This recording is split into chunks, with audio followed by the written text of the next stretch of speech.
pas commandité.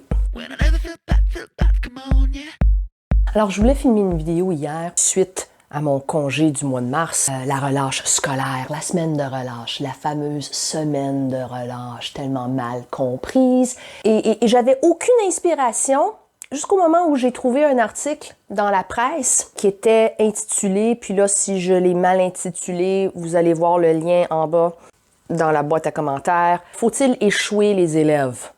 Ou faire échouer les élèves? Et là, j'ai trouvé ma source d'inspiration. J'ai beaucoup à dire à ce sujet.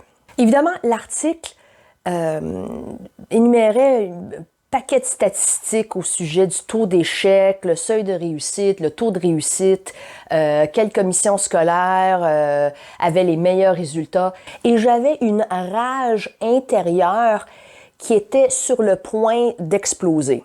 Je pourrais en parler longuement au sujet de la notion de l'échec. Je l'enseigne dans mon cours de leadership. Et je reconnais que je suis une prof qui a une philosophie particulière quand il s'agit de la réussite des élèves et du rendement des élèves. Ça aussi, je pourrais en parler longuement. Mais je tiens à répondre à cette question qui a été posée. Faut-il faire échouer les élèves? Non. Au cas où c'était pas assez fort. Non. Il ne faut pas.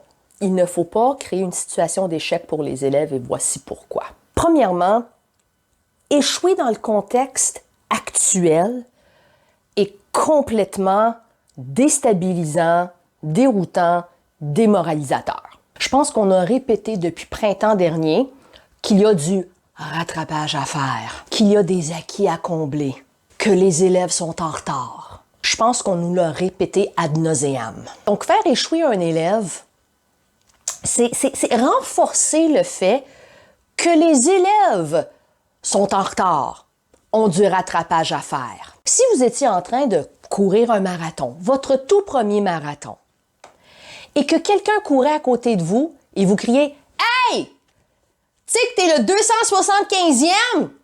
Hey! Tu sais que t'es le dernier? » Est-ce que vous seriez motivé ou encouragé à courir? Oui, je reconnais que pour certains, c'est un peu comme la psychologie renversée, puis ça va les motiver à prouver le contraire. Mais pour la jeunesse d'aujourd'hui, non, ça marche pas. Ça va juste les démotiver davantage. Ça corrige pas le problème. Ensuite, échouer, faire échouer les élèves, l'échec en tant que tel, fait juste renforcer l'idée que les élèves ne sont pas normaux.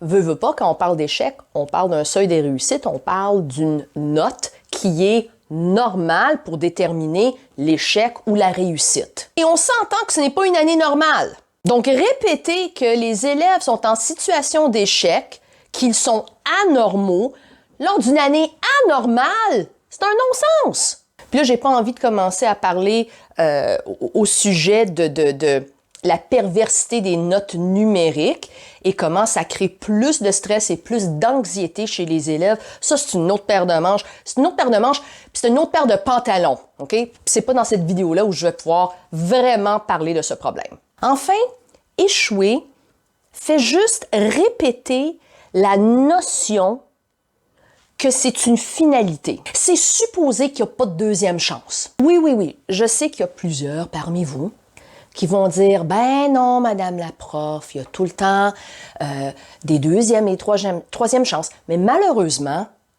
ce n'est pas cette philosophie qui existe en ce moment dans notre système scolaire. Et je l'ai même dit dans une autre vidéo. Quand un adolescent, quand un élève du secondaire est en situation d'échec, on dit qu'il fait pas assez d'efforts, qu'il a des problèmes, qu'il manque de motivation et qu'il va ruiner sa carrière académique s'il ne réussit pas. Et on va le blâmer, on va répéter qu'il est paresseux, on va dire qu'il n'a pas participé au cours de récupération, mais on se répète qu'on a mis toutes les chances de son côté et en réalité, on n'a pas fait ça. En réalité, on lui répète qu'il faut tout le temps recommencer à zéro, quand en fait, un échec, c'est juste une partie de l'apprentissage. L'apprentissage se fait perpétuellement. Si un élève a eu 43%, peut-être au lieu de lui dire « Tu as coulé avec un 43, peut-être il te reste juste « Ah, je suis pas en maths ». 17 points à rattraper pour avoir ton 60.